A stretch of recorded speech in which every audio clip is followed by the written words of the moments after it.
crois qu'aujourd'hui, c'est de bon ton de critiquer Damon Dash, mais pour le coup, juste après leur séparation, quand il avait lancé son studio Didi machin, là, c'était une sorte de hub pour tous les jeunes talents. Déjà, tu avais les réalisateurs Creative Control, Woody and Chike, qui ont bossé, je crois, après avec Kanye, ou avant, je sais plus. Avant.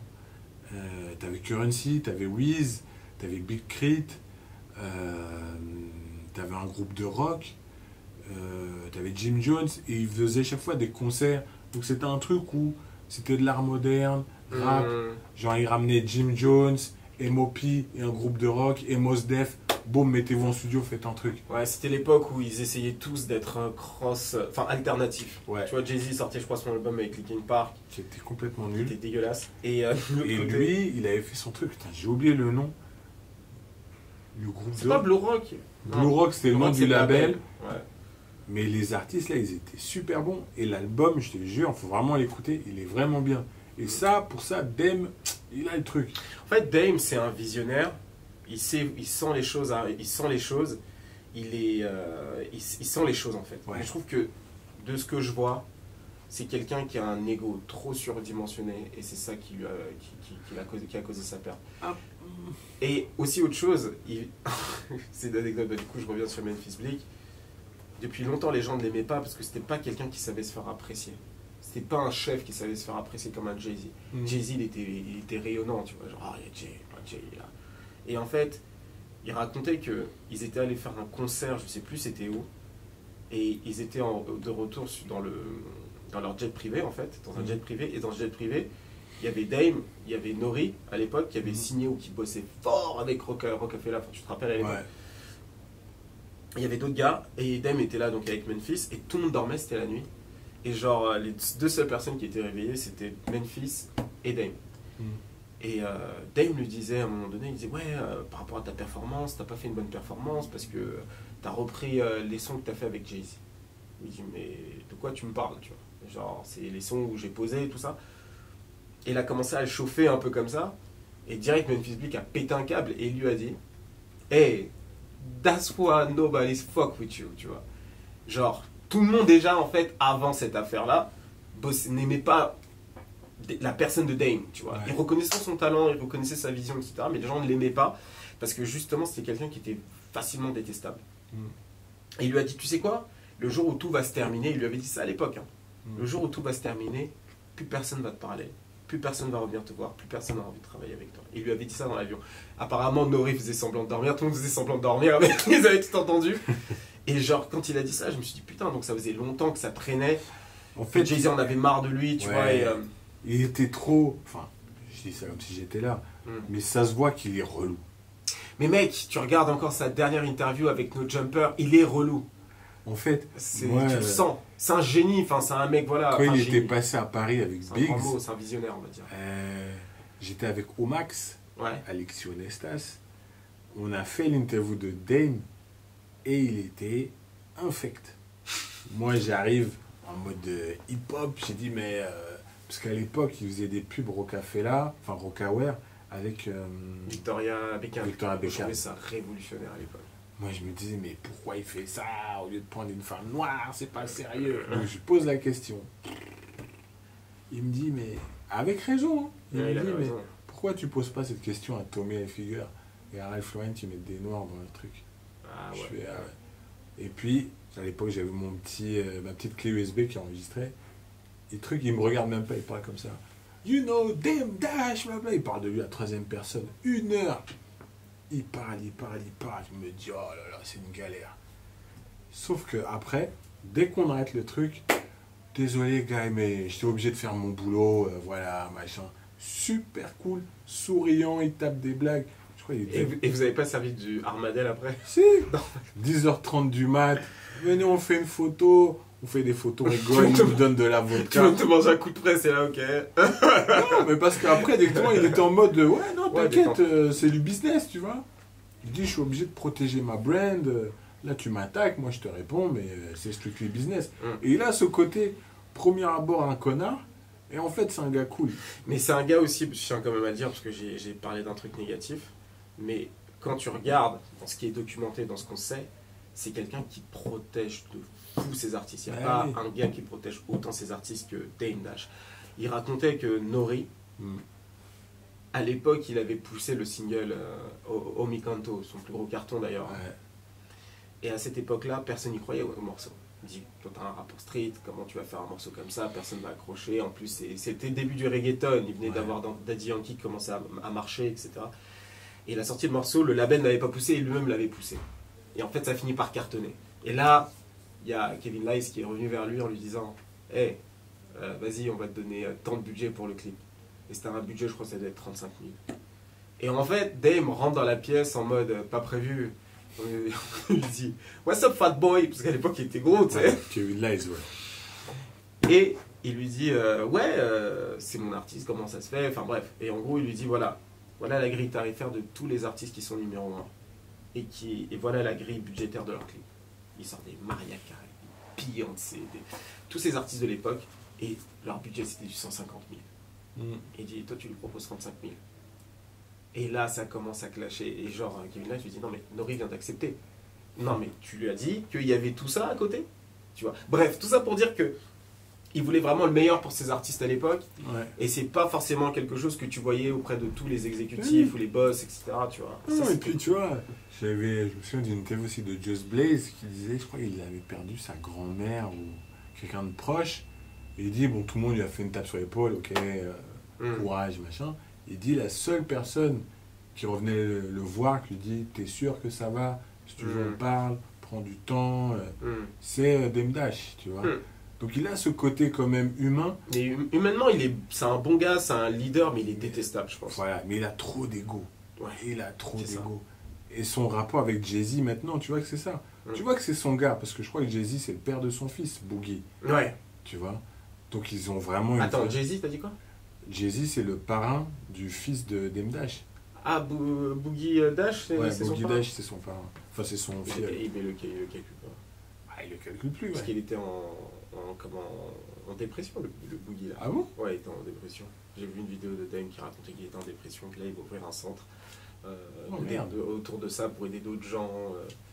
Il a fait un podcast chez son père, enfin bref. Ok. Mais donc tu vois, ils ont une vraie relation.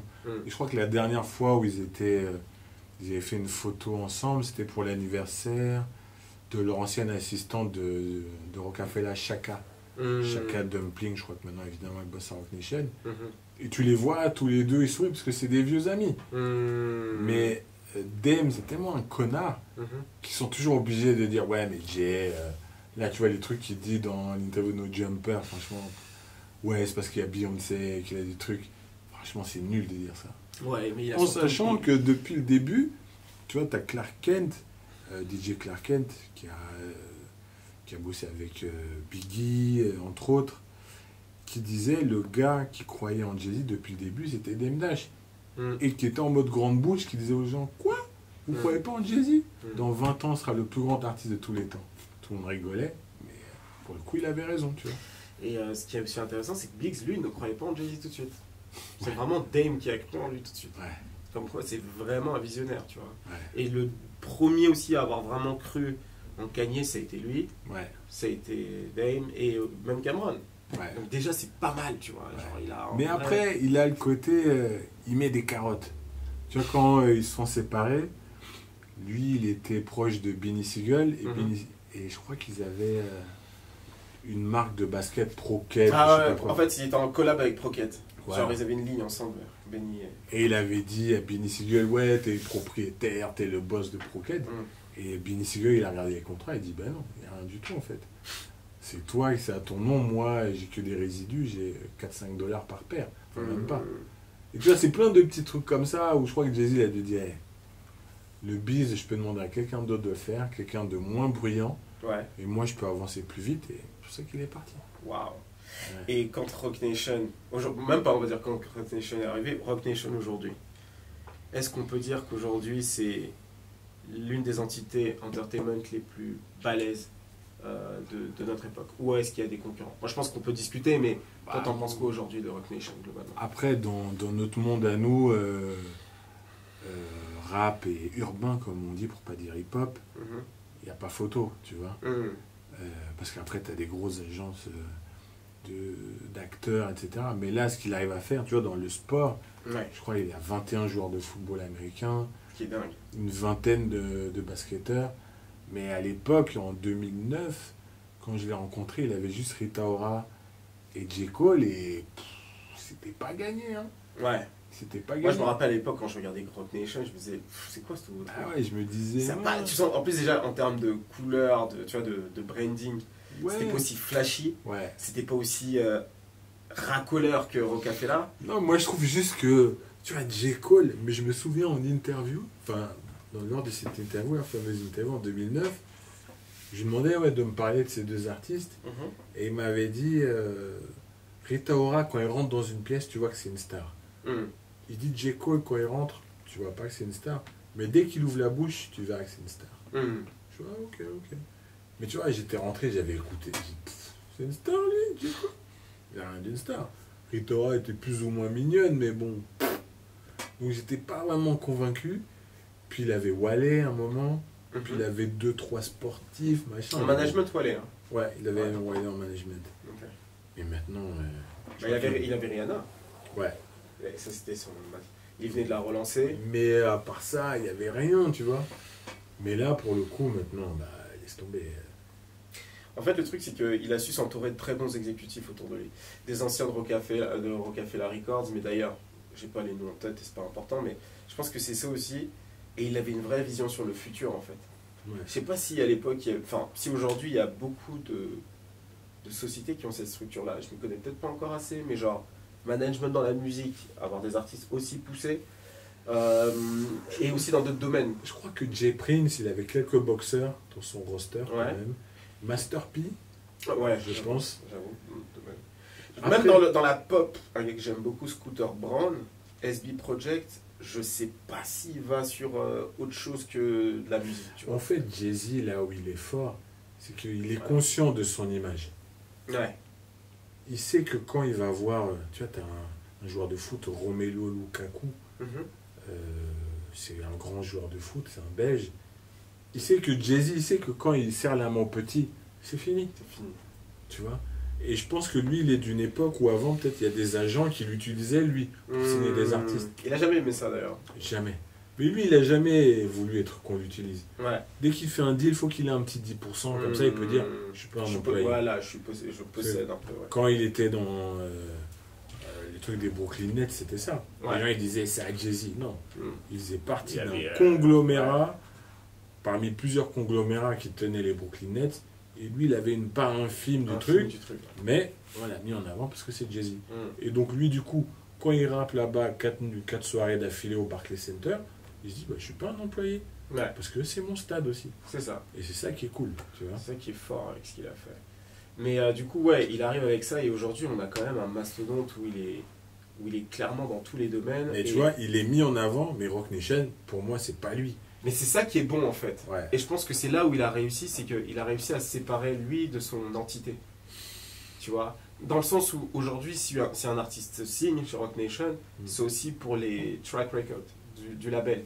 C'est-à-dire que dans le label aujourd'hui, tu vas avoir une Rihanna qui cartonne. Aujourd'hui, elle est au top quoi. Je veux dire, elle peut pas être plus big qu'elle. Enfin, quoi, elle peut toujours aller plus haut, mais elle est vraiment big. J. Cole, il est vraiment big, il cartonne. T'as aussi maintenant Megan Thee Stallion qui vient de signer, donc il sait aussi repérer, et ça c'est aussi le truc, je crois qu'il prend des artistes qui sont vraiment le stylo, parce que Megan elle sait écrire. Mais après, tu vois, par exemple, sur le succès de J. Cole, je trouve que c'est le seul où, tu vois, je sais pas si tu te souviens à l'époque, J. Cole, il était dans la couve de XXL de Freshman. T'avais Wiz avec lui, t'avais d'autres personnes dont j'ai oublié le nom, ils avaient tous sorti des projets. Et lui, c'est le seul, il sortait pas, parce qu'il cherchait un single. C'était la grosse erreur d'ailleurs. Exactement. Et son feat avec Jay-Z, il était nul. C'est dans quel album? Dans Blueprint 3? Dans Blueprint 3. Dans Blueprint 3, il était nul. Et dans son album à lui, c'était Watch, je sais pas quoi, là, dans son premier album, zéro le feat. Et ça faisait ricaner tout le monde, on disait, mais attends, Jay-Z ne croit pas au petit, etc. Parce qu'en fait, J. Cole, finalement, il n'a pas besoin de Jay-Z. Parce qu'il s'est fait son truc. Après, peut-être en termes d'organisation, mais après, c'est peut-être des choses qu'on voit pas. Oui, c'est plus behind the scene. Behind the scene, je pense que c'est ça. Ouais. Parce que c'est ça aussi, et là, du coup, tu confirmes mes propos, c'est qu'il n'a pas besoin du shine de Jay-Z pour vendre. Ouais. Il n'a jamais eu besoin, en réalité, de J. Cole, du shine de Jay-Z pour vendre. Rihanna, elle s'est relancée avec lui, avec Umbrella, mais après, quand tu regardes tous les singles qu'elle a enquillés, tous les esthétiques de ses albums, de sa musique, etc., c'est très loin de l'univers de Jay-Z, mais de Beyoncé, de tout ce que tu veux, et elle a réussi à construire son propre truc. Et je pense que c'est ça la grosse différence entre Roc Nation et Rocafella. Rocafella, c'était une entité qui faisait briller, tu disais Rocafella, et il y avait plein de sous-entités qui étaient là, qui se ressemblaient à la maison mère. Ouais. Roc Nation, aujourd'hui, c'est vraiment une entité qui est vraiment pour le coup une entité. Et t'as plein d'artistes qui sortent du lot et qui font leur truc, et qui réussissent à cartonner, tu vois. Et je pense que c'est quand tu arrives à ce niveau de succès-là, où tu n'as pas besoin d'être là pour que l'artiste cartonne, je pense que c'est là où tu as réussi vraiment à créer une vraie organisation. Après aussi, c'est avec le temps, tu vois, Jay-Z, il approche des 50 ans, donc je pense pas qu'il va faire un feat avec Meg Thee Stallion, ça n'aurait aucun sens. Ça n'aurait aucun putain de sens. Mais non, c'est bien. Moi, je vois surtout tous les sportifs, parce que c'est là où il y a le vrai argent. Ouais. Tous les joueurs de foot, tous les joueurs de football américain, tous les joueurs de basket. Quand tu as une vingtaine de basketteurs, tu as une vingtaine de joueurs de foot américains, mais c'est énorme. Ouais. C'est des gars qui sont millionnaires tous les mois, tu vois. Ouais, c'est clair. Et c'est lui qui gère ça. Et c'est bon, ça tue. Et en fait, bah là, du coup, ça me fait la bonne transition. Là, je voulais parler un petit peu de Copernic aujourd'hui, de ce qui s'est passé avec Copernic. Alors, pour rappel, Colin Kaepernick, c'est un joueur, donc un quarterback de la NFL. Il jouait pour qui lui déjà? 49ers. San Francisco. Ok, je ne connais pas du tout. Et en fait, il y a 3 ans de ça à peu près, je crois il y a 3 ans ou quelque chose comme ça, il a commencé à protester à la NFL parce que il a vu tout ce qui se passait aux États-Unis par rapport aux shootings, tous les Noirs qui se faisaient tuer par les policiers. Et il s'est dit la meilleure manière de protester, au lieu de rester assis sur le banc ou au lieu de crier à gauche à droite, c'est de poser le genou à terre, pendant l'hymne national. Voilà, pendant l'hymne national, de faire une, comment on appelle ça, d'une allégeance. C'est une forme d'allégeance en fait. Ouais. Je respecte le symbole qui est le drapeau, mais je suis pas d'accord avec ce symbole-là, donc je vais rester assis. Enfin, je vais poser le genou à terre.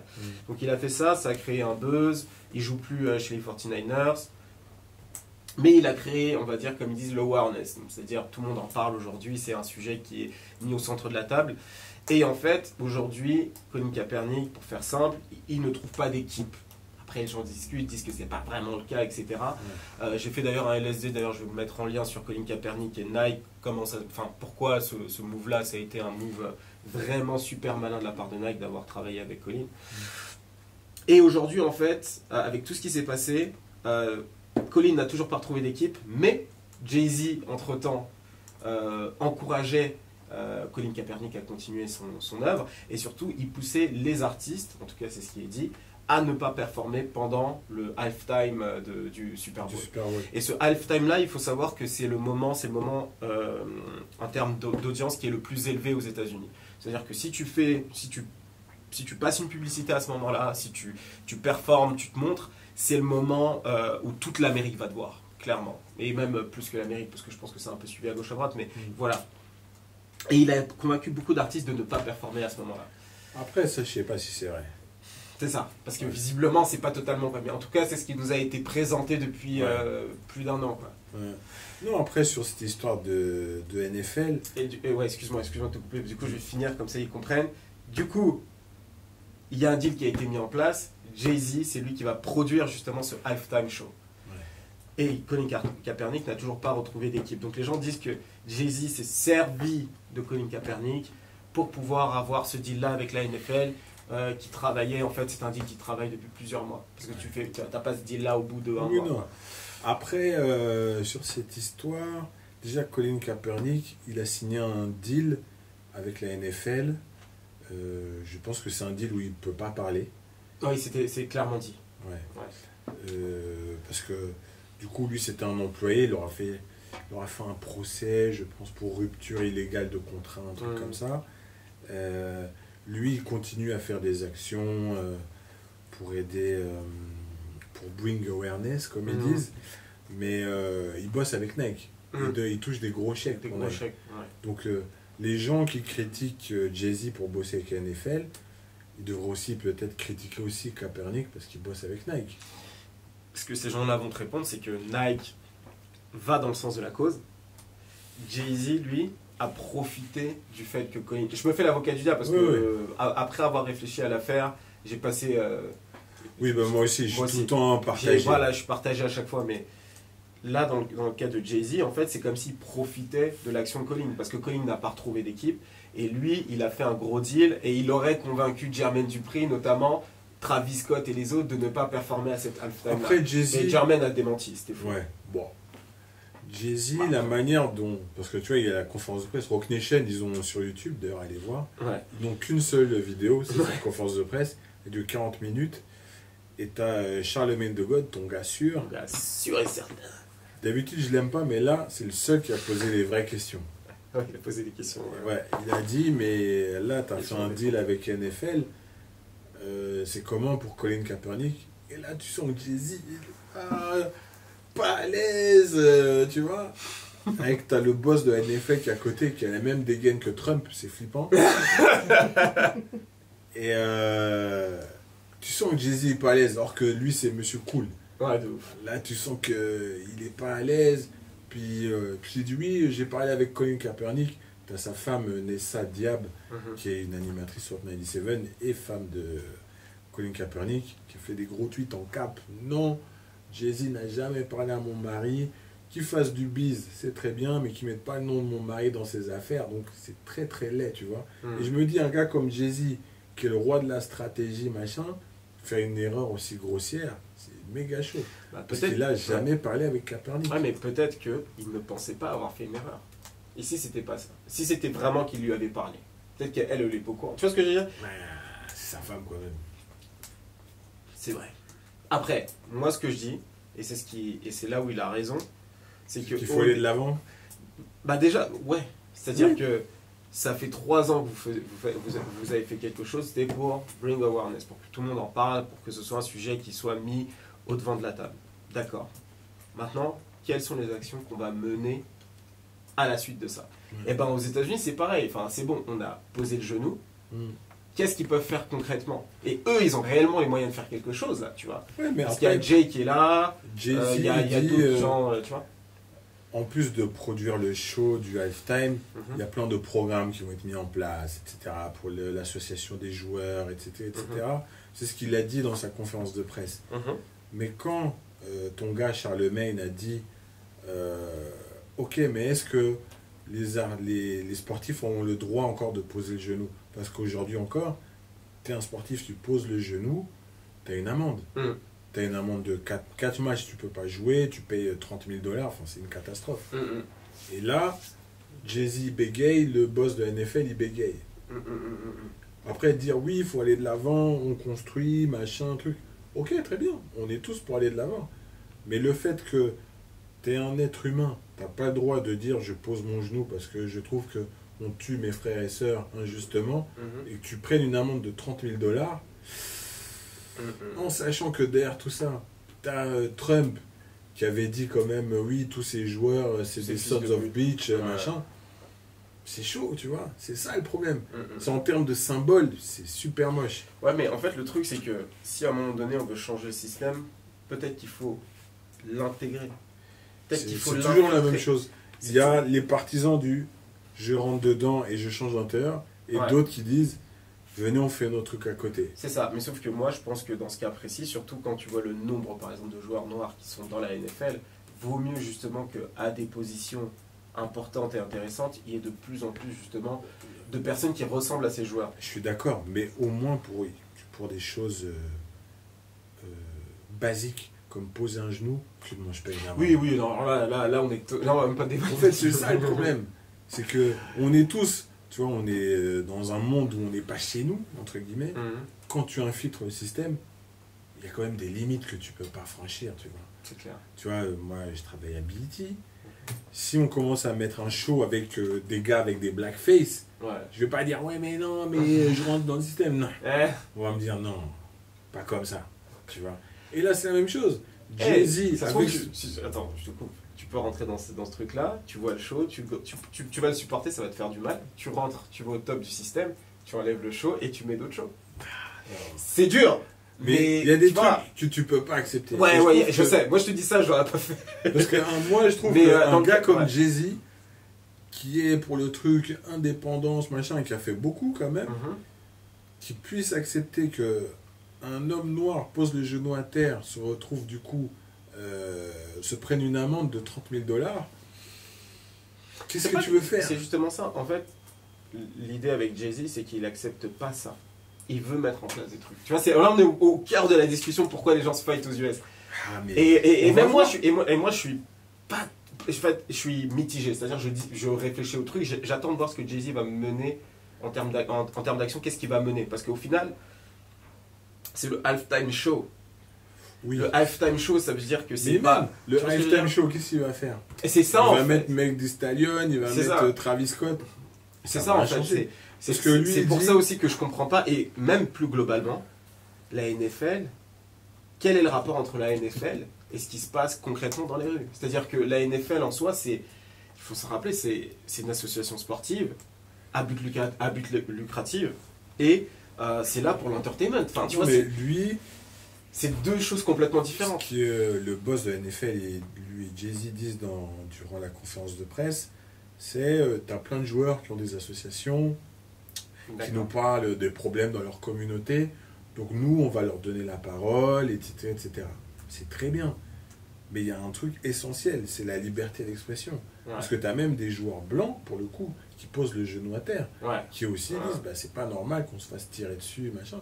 Et même eux prennent une amende. Et c'est un gros problème. Et que Jay-Z cautionne ça, parce que qu'est-ce que tu veux faire? Mais c'est ça qu'il dit. Il a soutenu Copernic. Il a soutenu Copernic publiquement. Et il le soutient encore. C'est juste que les actions de Copernic, c'est pas ses actions à lui. Moi, je pense qu'il faut les deux. Tu vois. Parce que lui, aujourd'hui, il n'a plus le droit de parler de la NFL. C'est pour ça qu'il dit rien. Mais il disait déjà rien. Mais il parlait pas. Lui, c'est ça son problème aussi, c'est qu'il parlait pas. C'était dans sa com, je sais pas si c'était dans son market. T'as déjà vu, toi, une interview de lui? Où il parle de ça, où il se défend, où il va dans un plateau. Il parle pas. Et c'est ça qui rend ouf, c'est que lui, il est juste là pour, encore une fois, bring awareness. Mais t'as un gars qui joue avec lui, cool Eric, je sais pas quoi, qui joue avec lui, il parle. Et quand on lui a parlé du deal de Jay-Z, il a rigolé. Il a dit quoi? Même moi, j'ai rigolé au début. Ouais. J'ai dit, mais Jay-Z, ah ouais, donc je vois son jeu, tu vois. On est des deux côtés. L'important, c'est d'avoir les deux points, et puis... Je pense que dans les commentaires, ceux qui ont suivi l'affaire aussi, l'idée c'est de donner votre avis. Moi là aujourd'hui je défends un peu Jay-Z parce que je vois que t'es plutôt contre lui, mais en vrai des deux côtés... Non, je suis pas contre, c'est juste que je me pose des questions. Oui, voilà, c'est ça. Sincèrement, je vois pas un gars qui est aussi stratège, etc. Là, je me dis... Tu dis dans une conférence de presse, j'ai parlé avec Colin, sa femme qui tweet, non, tu n'as jamais parlé avec lui. Moi j'attends de voir maintenant sur les 2-3 prochaines années ce qui va se passer. On en reparlera dans les 2-3 ans et on verra ce qui va se passer. Après, dans la conférence de presse, il donnait l'exemple du basketteur Mahmoud Abdul Raouf. C'est un basketteur des années 90, il s'appelait Chris Jackson avant, qui, chaque fois qu'il y avait l'hymne national, il disait qu'il ne voulait pas chanter. Il avait pris des amendes, etc. Et Jay-Z donne cet exemple, il dit, ouais, au début, voilà, la NBA aussi, ils ont fait des conneries, mais regardez, 10 ans après, NBA, les joueurs NBA, ils sont au top. Donc il dit, il faut laisser le temps. Bon, faut peut-être lui laisser du temps. Jay-Z, il faut lui laisser du temps en général. Et c'est vraiment sur le long terme qu'il fait les trucs. Même Tidal. Moi, je te dis Tidal dans quelques années. C'est combien par mois Tidal? Je crois que c'est le même prix, je regarde plus trop, mais ça doit être une quinzaine d'euros, quelque chose comme ça, je sais plus. C'est les mêmes prix, qualité du son, ça a été prouvé, c'est meilleur. Non mais c'est vrai, si tu achètes vraiment des comment on appelle ça, des enceintes vraiment performantes en général. Ils ont quoi comme contenu exclusif? En contenu exclusif, ils avaient la série Of Gali. Après, ils ont Rap Radar en vidéo. Ils ont des petites choses. Mais tu vois, tu parles de Tidal, je trouve, là aussi en termes de communication, zéro. C'était naze. Moi, j'ai détesté Tidal quand ça arrive. Et d'ailleurs, bon, je vous dis Tidal, mais en vrai, je l'ai pris par hasard. Au début, je voulais prendre Spotify, mais je voulais écouter l'album de Beyoncé qui était sorti à l'époque. J'ai pris finalement Tidal et je suis resté chez eux parce qu'au final, j'ai trouvé que c'était aussi bien que les autres. Parce C'était pas en leur mode campagne de Jay-Z. pub avec tous les artistes millionnaires qui disent oui, on veut récupérer notre argent. Non. Et on a regardé le truc, on s'est dit, mais attends, ils sont sérieux. Et tu vois, Pour la peine, on va encore plus vous. mais c'est ça. Donc, Mais l'idée, et pour les artistes, c'est une super chose qu'il a réalisé. Ouais. Parce que, en fait, Jay-Z, c'est aussi ça le truc. Et c'est pour ça que je lui donne du temps. C'est que quand tu vois toutes les actions qu'il a menées les 5 dernières années, ça a été en accord, ça a été aussi pour la cause en général des personnes un peu oppressées, etc. Quand tu regardes les documentaires qu'il a fait, quand tu vois les artistes qu'il a aidés avec les avocats, tu vois, des 21 Savage, toutes ces personnes-là, et le message aussi qu'il a diffusé dans son dernier album, qui pour moi est un album c'est l'album qui m'a potentiellement le plus marqué ces dernières années, simplement parce que c'est l'album où il a traité des sujets qui jusqu'à aujourd'hui sont super pertinents et sont à l'ordre du jour. Ownership. Comment on appelle ça, l'adultère de l'homme. C'est très important. Hein, ça, l'adultère de l'homme. Déjà, ces deux sujets-là, c'est des sujets qui sont au centre des sujets actuellement, tu vois. Ouais. Mental health aussi. Ouais. Tu vois, la santé mentale. Donc, il a parlé de ces sujets-là. Et jusqu'aujourd'hui, on en parle encore. Donc, il fait des albums qui sont efficaces. Il a fait des reportages. Et c'est pour ça qu'avec ce deal-là, moi, je vais le laisser du temps. Je vais voir ce que ça va donner. Je sais que c'est un business. Mais est-ce qu'on n'est pas trop indulgent avec Jay-Z? Qu'est-ce qu'il a fait? Je voyais dans les commentaires de ce truc, de la conférence de presse Roc Nation, un gars il a mis, si c'est Kanye qui avait fait ça, vous l'auriez lynché. Mais tu sais pourquoi? Parce que Jay-Z, en fait, il a le background. Tout est une histoire d'histoire, en fait. Moi, je te dis, je suis un gros fan de Kanye West, mais Kanye West, il a eu un rendez-vous avec Donald Trump. Je te parle même pas des tweets ou des phrases qu'il a dit sur l'Afrique, des fois, bon, il était un peu fou. Ouais, non, déjà, il y a toutes ces choses-là. Il y a tous ces moments de crise. Il est détestable. Mon nom aurait dû être dans la Bible, etc. Il connaît son audience. En disant ça, il connaît son audience, c'est que ça va choquer les gens. Il dit qu'il est du côté de Donald Trump. Et il ne sait pas l'expliquer. Moi, c'est surtout ça qui m'énerve. Encore que tu es du côté de Donald Trump, écoute, c'est tes opinions politiques, mais tu ne sais pas l'expliquer. Tu dis que parce qu'il est comme toi, en fait. Donc, vous êtes mégalos, vous deux. Donc, ouais. Voilà, bref, déjà, ça m'a énervé. Tu trolls avec ça. Tu mets ta casquette MAGA, tu le montres partout, etc., etc. Et au final, tu fais un deal comme ça, sans avoir montré que tu as soutenu Colin avant. Là, on va dire, mais ok, effectivement, si tu fais ça, nous, on va pas te prendre au sérieux, tu vois. Mais un mec comme Jay-Z, quand tu vois ce qu'il a réalisé les dernières années, tu as envie de lui laisser du temps. Tu as envie de lui laisser du temps. C'est un move pour lui, c'est sûr. Il a gagné beaucoup d'argent, il va continuer à étendre son influence, etc. Mais j'ai envie de voir sur les prochaines années ce que ça va donner. J'espère, moi. Parce que j'aime beaucoup Jay-Z, mais je suis un peu circonspect. Ouais. On verra. Mais en tout cas, voilà, on a essayé de traiter un maximum de sujets. Il y a juste faux. On n'est pas rentré trop dans le détail, mais bon, je tenais quand même à le dire. Ouais. Mais écoutez, voilà, si vous êtes encore là jusqu'à la fin, c'est que vous aimez vraiment le concept, hein, et c'est super cool. Donc n'oubliez pas de liker, de commenter. Il y a plein de choses à dire. Concrètement, là, tu peux revenir sur les débuts de Jay-Z, tu peux venir sur l'époque de Roc Café là. Moi, je veux voir tous les anciens, parce qu'à chaque fois que je marche dans la rue, c'est souvent les anciens qui me disent hey, quand est-ce que tu refais cette vidéo avec Sindanou? Donc je veux voir un maximum de commentaires des anciens et des plus jeunes aussi qui veulent apprendre un peu de la culture, tout ça. Parce que là, je pense qu'on a dit beaucoup de choses. Donc voilà, c'était Chris d'Iconic pour vous servir. Cheers.